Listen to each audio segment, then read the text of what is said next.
At Children's Hospital Colorado, the neonatal intensive care unit is a world-renowned regional referral center. So we service the needs of the very sickest newborns in a 10-state region. I mean, every baby's different. I mean, and every family's different. Yeah.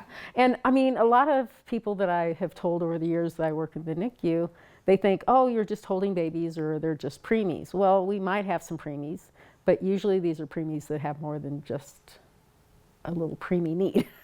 A lot of times they have something else going on too. And by preemies, we're like, 16 weeks, 17 weeks premature, and they're, upwards of 500 grams. 450 grams is a pound. So if we see a 500-gram baby, that's like slightly over a pound. Things are a little different at Children's Hospital Colorado because the babies that are born there all have some kind of condition that needs to be treated right away. So it's actually comforting, I think, for those families to see the NICU nurse at the bedside when that baby's being born. I'm Diana Newman, and I've been a nurse since 1979. I've been at Children's for 39 years. My name is Betsy Smith. I've been a nurse for 43 years, and the last 32 I spent at Children's Hospital Colorado in their NICU. I'm Lillian Postma. I've been a nurse for 39 years. And I started with Children's in 2002 in the NICU. And my name is Debbie Ferguson, and I've been a nurse since October of '77, and all of it at Children's in the NICU. And we are all retiring this year. We would call us lifers because all of us went into NICU and we never left. As a neonatal intensive care nurse, you were at the bedside for 12 hours.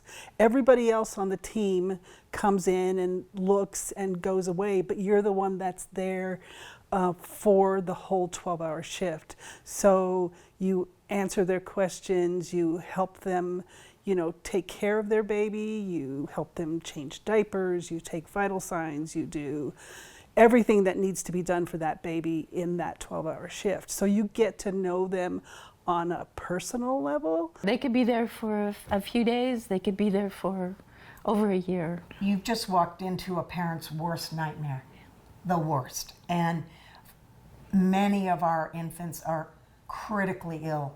And our job is to show that parent how they can still parent, how they can still connect with this baby who has 15 IVs, is on a ventilator, very, very critically ill, but we find ways to help them bond even under those circumstances.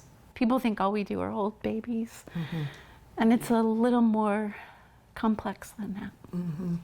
I mean, to put a baby that's 1,000 grams on a mother's skin-to-skin chest who's on a ventilator and many tubes, it's a moment where everybody in the room cries. I mean, it's emotional to allow that mother to connect in that manner with her child. Sometimes one of the hardest parts for parents, I think, is to actually focus on their baby and not the machinery. And I think parents today are so techie that they definitely focus on the monitor and what that means, and then they need to be reeled in. Please don't touch that. Please don't push those buttons, please. I mean, I think that's one of the biggest changes for all of us, being that we started as NICU nurses in the 70s. The biggest change has been Google, the internet, technology, because when we started nursing, the doctor knew the answers, and as professionals we were looked up to. Yeah, those times that you get to hold them and rock them and feed them and, And nothing is better than those days when you can let them give a bath or hold for the first time, because the parents will always remember you, and in turn I think those are the days where you feel like I really made a difference. It was a great job.